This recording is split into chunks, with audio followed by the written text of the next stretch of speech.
Welcome to Action Study Point. दोस्तों, इस video में हम Bihar SSC inter level mains exam के लिए प्रैक्टिस सेट लेकर आए हैं और इस प्रैक्टिस सेट में दोस्तों कुल मिलाकर 30 प्रश्न होने वाले हैं। सारे प्रश्न काफ़ी इंपॉर्टेंट हैं। 30 में से आप कितने प्रश्न सही कर पाते हैं कमेंट करके हमें ज़रूर बताइएगा। और दोस्तों वीडियो को शेयर जरूर करिएगा, क्योंकि दोस्तों अगर आप शेयर करेंगे तभी वीडियो अधिक से अधिक लोगों तक पहुँच पाएगा। तो आइए शुरू करते हैं आज का वीडियो। देखिए, सारे काफ़ी अच्छे लेवल के क्वेश्चन हैं, तो वीडियो को जरूर पूरा देखिएगा। पहला प्रश्न देखिए हमारा क्या है, थर्मल फ्लास्क में ऊर्जा का क्षय रोका जा सकता है किस प्रकार से। तो देखिए, जो थर्मल फ्लास्क होता है इसमें ऊर्जा का जो क्षय होता है किससे रोका जा सकता है, संवहन से, विकिरण से या फिर चालन से। तो हमारा यहाँ पर सही आंसर हो जाएगा ऑप्शन नंबर डी, उपरोक्त सभी से जो है रोका जा सकता है। तो यहाँ पर जिन लोगों ने भी डी को चुना होगा उनका जवाब सही हो जाएगा। दूसरा प्रश्न है, फोटोग्राफिक कैमरे का कौन सा भाग आँख की रेटिना की तरह कार्य करता है। तो फोटोग्राफिक कैमरे का कौन सा भाग आँख की रेटिना की तरह कार्य करता है। तो यहाँ पर हमारा सही आंसर हो जाएगा ऑप्शन नंबर डी, जो फिल्म होता है वह आँख की रेटिना की तरह कार्य करता है कैमरे का। अगला प्रश्न है, नेत्रदान में दाता की आँख के किस हिस्से को प्रतिरोपित किया जाता है। यानी कि जब नेत्रदान किया जाता है तो नेत्र के किस हिस्से को जो है प्रतिरोपित किया जाता है। तो यहाँ पर हमारा सही आंसर क्या हो जाएगा। देखिए, ये प्रश्न काफ़ी इंपॉर्टेंट है और हमारा सही आंसर हो जाएगा ऑप्शन नंबर ए, कॉर्निया। जब कोई भी व्यक्ति नेत्रदान करता है तो वह सिर्फ कॉर्निया का ही दान करता है, पूरे नेत्र का नहीं। और सिर्फ कॉर्निया का ही प्रत्यारोपण जो है किसी के आँख में किया जाता है जब नेत्रदान होता है। तो यहाँ पर हमारा कॉर्निया जो है इस प्रश्न का सही उत्तर हो जाएगा। अगला प्रश्न है, प्रतिरोध का मात्रक क्या होता है। देखिए, प्रतिरोध का मात्रक हमारा क्या होता है, तो हमारा सही आंसर हो जाएगा ओम। प्रतिरोध का मात्रक क्या होता है, ओम। अगर हम कूलाम की बात करें तो आवेश का मात्रक क्या होता है, आवेश का मात्रक हमारा कूलाम होता है। और विद्युत धारा का जो मात्रक होता है वो हमारा एम्पियर होता है। तो प्रतिरोध में हमारा सही क्या हो जाएगा, ओम करेक्ट हो जाएगा। अगला प्रश्न है, याहू, गूगल और एमेजन क्या है। तो याहू, गूगल और अमेज़न जो हैं एक प्रकार के इंटरनेट साइट्स हैं। क्या है, इंटरनेट साइट्स हैं। हमारा सही आंसर हो जाएगा। देखिए, जो याहू है गूगल पर हम सर्च करते हैं क्योंकि ये सब साइट्स हैं। तो ये अगर आपने चुना है तो आपका जवाब करेक्ट हो जाएगा। अगला प्रश्न है, सोनोग्राफी चिकित्सा पद्धति में किन तरंगों का उपयोग किया जाता है। जो सोनोग्राफी चिकित्सा पद्धति होती है इसमें किन तरंगों का प्रयोग किया जाता है। तो देखिए, सही आंसर हो जाएगा ऑप्शन नंबर बी, पराश्रव्य तरंगें जो होती हैं इसका प्रयोग किया जाता है सोनोग्राफी चिकित्सा पद्धति में। तो अगर आपने पराश्रव्य तरंगें चुना है तो आपका जवाब बिल्कुल राइट हो जाएगा।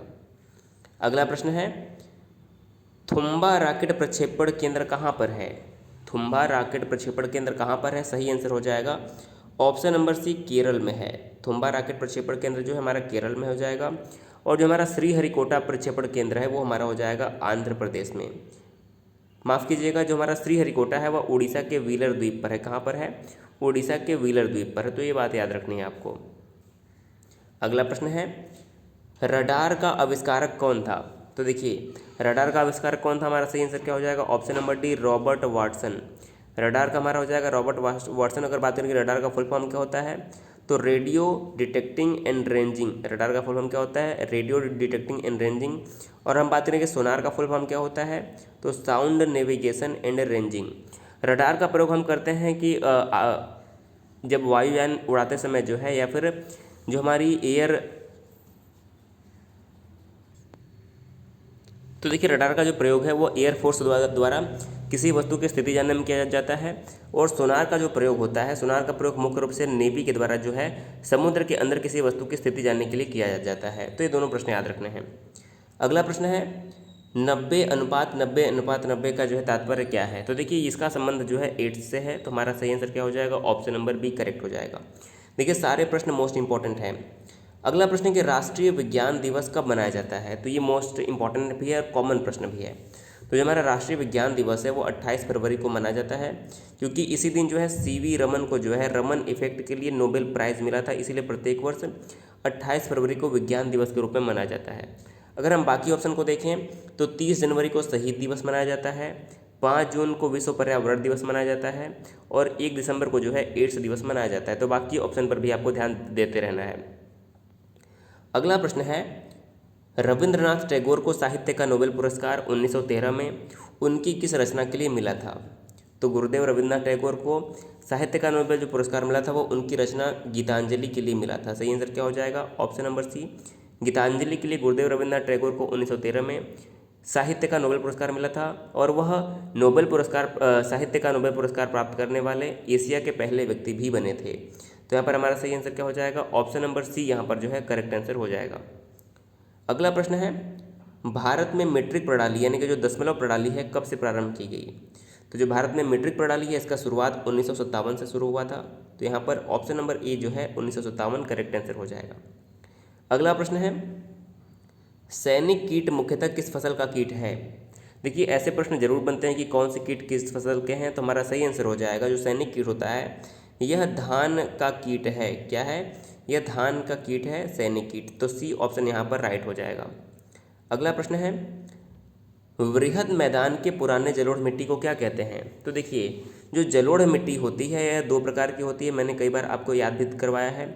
एक होती है जलोढ़ मिट्टी हमारी बांगर और एक होती है जलोढ़ मिट्टी खादर।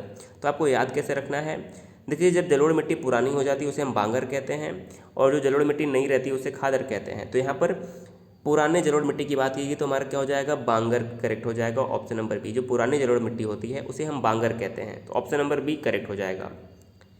अगला प्रश्न है, सस्य गहनता कितने प्रतिशत से अधिक होने पर उसे गहन कृषि की उपमा दी जाती है।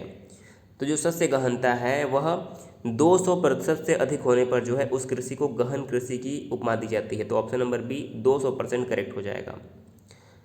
अगला प्रश्न देखिए क्या है, सूची 1 को 2 से सम्मिलित कीजिए और कूट द्वारा अपने उत्तर का चयन करना है। देखिए एक तरफ समाचार पत्र दिए हुए हैं, एक तरफ कुछ व्यक्तियों के नाम दिए हुए हैं, तो आपको उनसे सम्मिलित करना है।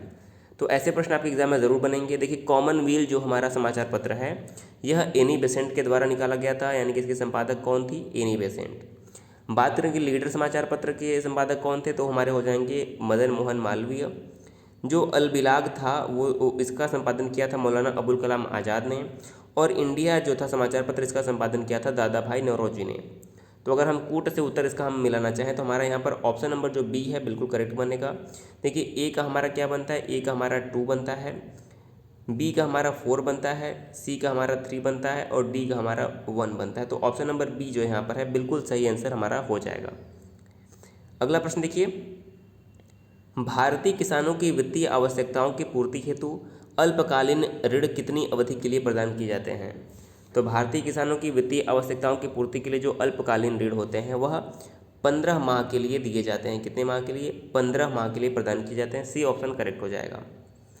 अगला प्रश्न है, कुल मछली उत्पादन में निम्न में से 4 शीर्ष राज्य कौन सा है। तो देखिए अगर हम मछली उत्पादन की बात करते हैं तो हमारा जो आंध्र प्रदेश है पहले नंबर पर आता है, पश्चिम बंगाल दूसरे, गुजरात तीसरे और केरल चौथे। देखिए ये बदल भी सकता है क्योंकि उत्पादन जो है हर साल अलग अलग होता है, तो इस हिसाब से हमारा जो है उत्तर बदल भी सकता है। लेकिन हमारा सही आंसर क्या हो जाएगा, option number A, Andhra Pradesh हमारा टॉप पे हो जाएगा। तो आंध्र प्रदेश, पश्चिम बंगाल, गुजरात और केरल जो है मछली उत्पादन के शीर्ष राज्य हो जाएंगे। तो यहाँ पर ऑप्शन नंबर ए जो है करेक्ट हो जाएगा।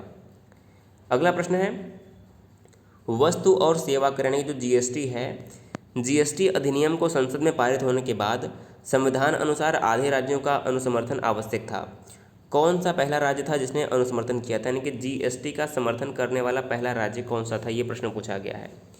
तो देखिए जो जीएसटी था वह 1 जुलाई 2017 को लागू किया गया था। 1 जुलाई 2017 को जो है लागू किया गया था और इसका समर्थन करने वाला जो पहला राज्य था वो था असम। तो सही आंसर क्या हो जाएगा, ऑप्शन नंबर ए, असम जो है हमारा करेक्ट आंसर हो जाएगा। अगला प्रश्न है, भारत का प्रथम अंतर्राष्ट्रीय विनिमय एक्सचेंज का उद्घाटन 9 जनवरी 2017 को कहाँ किया गया। तो भारत का अंतर्राष्ट्रीय विनिमय एक्सचेंज का जो उद्घाटन है वह 9 जनवरी को गांधीनगर में किया गया। सही आंसर क्या हो जाएगा, गुजरात के गांधीनगर में किया गया। ऑप्शन नंबर डी हमारा करेक्ट हो जाएगा।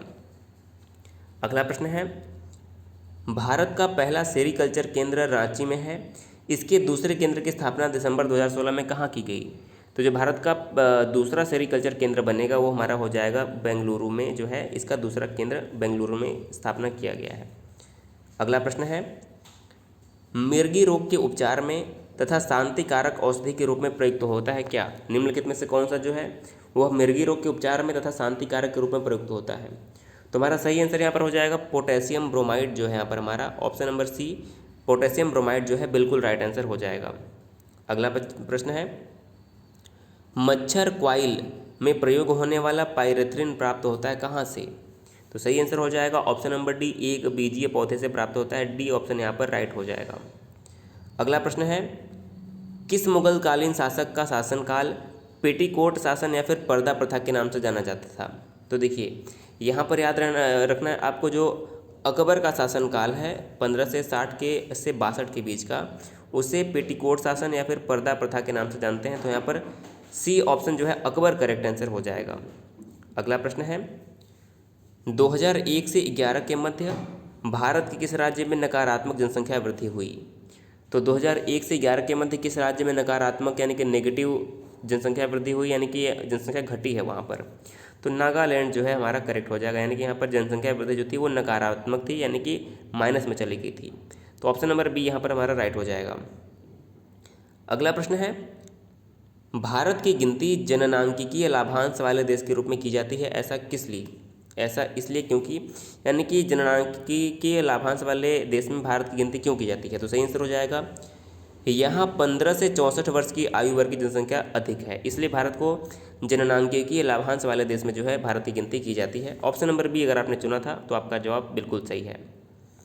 अगला प्रश्न देखिएगा, सिंधु घाटी सभ्यता में कहाँ से चांदी के मुकुट के साक्ष्य प्राप्त हुए हैं? तो देखिए चांदी के मुकुट के साक्ष्य बात हो रही है, तो हमारा सही आंसर हो जाएगा ऑप्शन नंबर डी, कुड़ाल। देखिए कुड़ाल जो है हरियाणा में एक स्थान है जहाँ से चांदी के मुकुट प्राप्त हुए थे। तो ऑप्शन नंबर डी यहाँ पर बिल्कुल राइट हो जाएगा। अगला प्रश्न, भारत में सर्वाधिक कहवा उत्पादन यानी कि कॉफ़ी की बात हो रही है, तो भारत में सर्वाधिक कॉफ़ी उत्पादन वाले राज्य कौन कौन से हैं? तो देखिए भारत में जो सर्वाधिक कॉफ़ी उत्पादन होता है वो कर्नाटक में होता है, दूसरे नंबर पे केरल और तीसरे नंबर पे हमारा तमिलनाडु आता है। तो यहाँ पर हमारा ऑप्शन नंबर जो ए है बिल्कुल राइट आंसर हो जाएगा।